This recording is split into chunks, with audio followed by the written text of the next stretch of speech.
If I were to ask you what you enjoy doing, like genuinely enjoy, not what you think looks productive, not what you think looks impressive, what you actually, genuinely, in your heart of hearts, love doing, just really get a ton of joy out of doing, would you have an answer? The unfortunate thing is, there's a lot of us out there that don't have a really concrete answer to that question. But the weird thing is, you used to. Somewhere along the way, you stopped doing things just because they were fun, and you started doing things because they made sense. When we're children, we get to direct our actions largely just based off of what we enjoy and what we're curious about, and there's not a lot of other external pressure holding us back or dictating what we have to do. But as we get older, something really funny happens. It's almost like life beats that curiosity right out of us, right? We have to be productive. We have to look impressive for other people. We have a massive to-do list to do. We have so many demands and so many things eating up our time that we can't even devote any of it to just being curious and doing things that we enjoy. I mean, some of you are probably listening to this and hearing me ask you that question and thinking, Emily, what a fucking luxury it would be to be able to devote any amount of time to something that I genuinely enjoy, but I'm so busy. How am I supposed to do that? How am I supposed to make any time? And even if I have it, I don't know what to do with it. But don't worry, I'm going to help you today, because if you have been feeling stuck and bored and burnt out and like you just don't have any hobbies anymore, there's actually a really useful place that you can look in order to figure out where to go. Your childhood.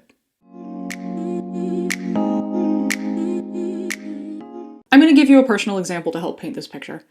When I was a kid, one of my favorite things to do was to go out in the backyard at my house or in the field at school during recess and collect bugs or catch frogs.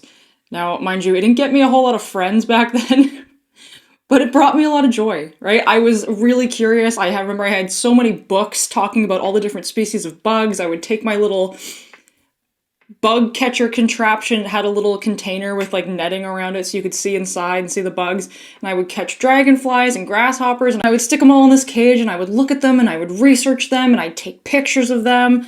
I was so fascinated by it. And then any opportunity I had to go and catch frogs or turtles, you bet your ass I was waist deep in that pond catching them.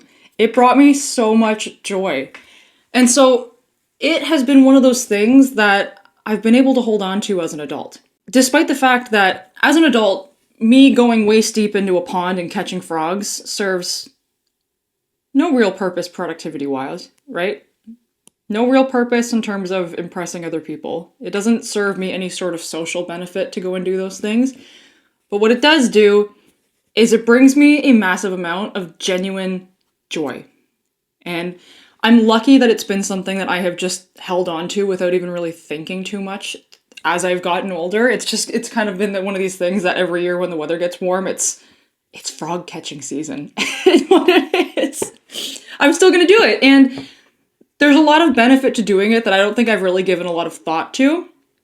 And it was something that was on my mind a lot as I was putting this episode together, because it made me think about the fact that there are so many adults who don't have a thing like that. They don't have something that they do just for pure joy, right? Not for any other purpose, not for anybody else, not for any sort of job, just to bring yourself pure joy.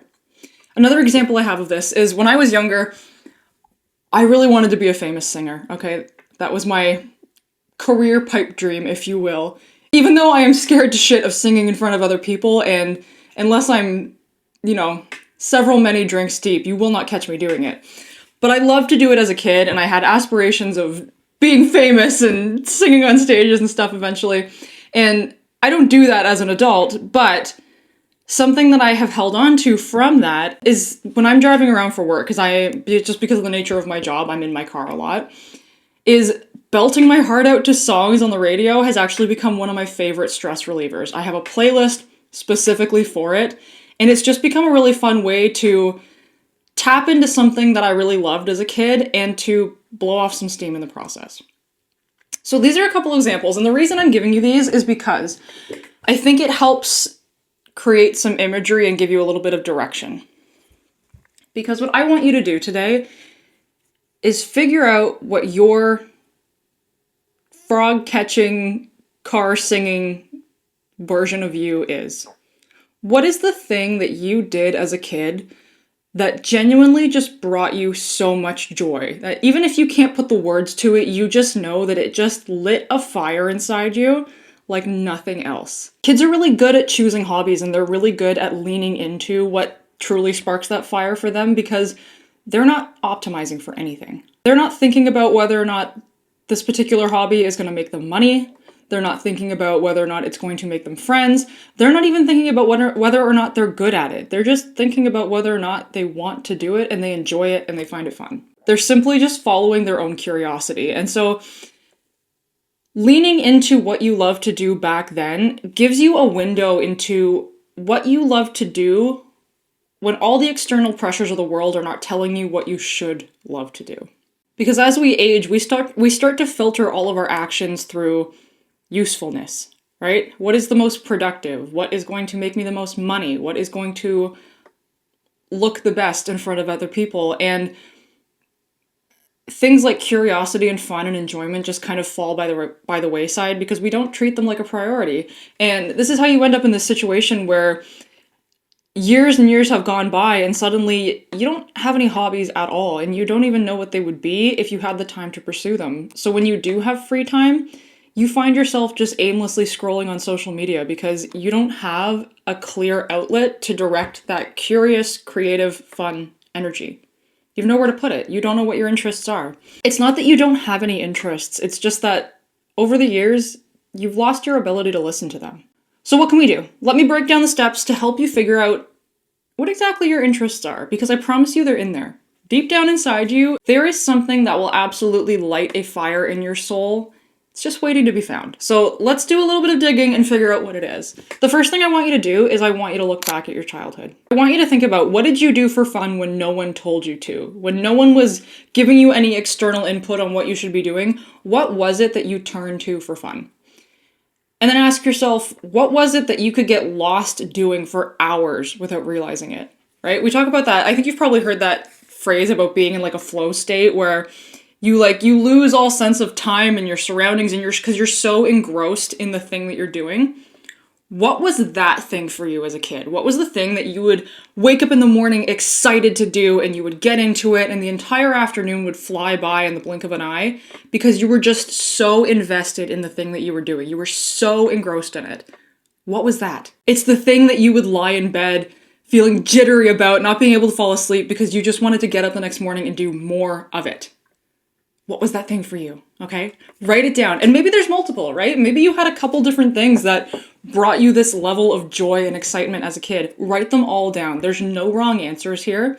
Just write them down, and we can use that as a starting point to help guide what you're going to do next. The next step I want you to do, after you've written this down, after you have a very clear idea of what the things were that you turned to in childhood for quenching your curiosity and enjoyment and things like that, what were they? Look at the list.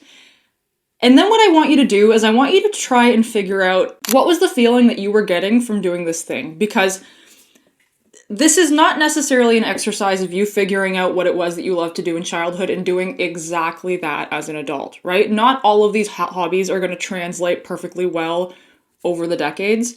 It's really about extracting the feeling of what it was you were doing, right? So let's say, for example, we can kind of go back to my bug and frog catching example. Let's say your childhood hobby was something that encompassed that. It was something that had to do with exploration and curiosity out in nature, and you derived a lot of joy from that. There are ways that you can extract that same curiosity and exploration and experiencing nature without having to do, step for step the exact same thing. If you don't want to go out and catch bugs or catch frogs or do the thing that you were doing as a kid now, that's okay. Maybe you could do something like going for a hike on a regular basis and maybe keeping a log of different flowers that you find, or bringing a camera with you and trying to snap some photography of really beautiful scenes in nature that you see. Or maybe you get a book on different birds or something that you see out in nature and research them and get to know what they are, right? There are other ways that you can extract the feeling from the thing that you were doing and find a way to accomplish that now. Going back to my singing example, right? You don't have to go and belt your heart out on stage. Maybe the feeling that you were extracting from that was emotional release and self-expression. So how can you implement that as an adult, right? Maybe it's art. Maybe it's finding some other creative outlet where you can express yourself emotionally and express your feelings and get that kind of release while doing something slightly different, right? It doesn't have to look exactly the same. It's just using that initial hobby, extracting the feeling from that, and then using that as your roadmap to figure out where you want to go now. Which brings me to step 3, and that is implementing it in your adult life. What can you do today to get that feeling, to reignite that fire of curiosity or expression or emotional release, whatever it was for you? How can you accomplish that now as an adult? If it looks the same as it did when you were a kid, amazing, that's fine. If it doesn't, if it's something totally different, then that's fine. At least this way you have some direction and you know where to go with it, right? Maybe when you were a kid, you really enjoyed playing sports because it gave you some sort of physical release. It gave you a way to blow off steam and blow off energy and let you kind of unleash that competitive side. Is there a team you can sign up for in your area? Maybe when you were a kid, you really liked building things and creating something and having a final project attached to the hobby that you're doing. Is there DIY projects that you could do now as an adult? Is there a big Lego build that you want to work on? Right? There are adult ways to implement your childhood hobbies. And I want to be very clear, the goal here is not to be impressive. The goal here is not to make any sort of money or boost your productivity in any sort of way. You don't even have to be good at the hobby that you're doing, right? If you are utter garbage at whatever it is you're pursuing, that's fine. That's fine. We're not going for mastery here. The goal is for you to be engaged and to allow yourself to have that outlet of just joy and curiosity and having things purely for enjoyment's sake, right? It's just to make you feel good and to add some levity to your life because let's be real, I think we could all benefit from some levity. Things can be really heavy sometimes, and having just a fun, lighthearted outlet for you to pour all of that energy into can be extremely beneficial for your mental health. Your childhood was not just a phase.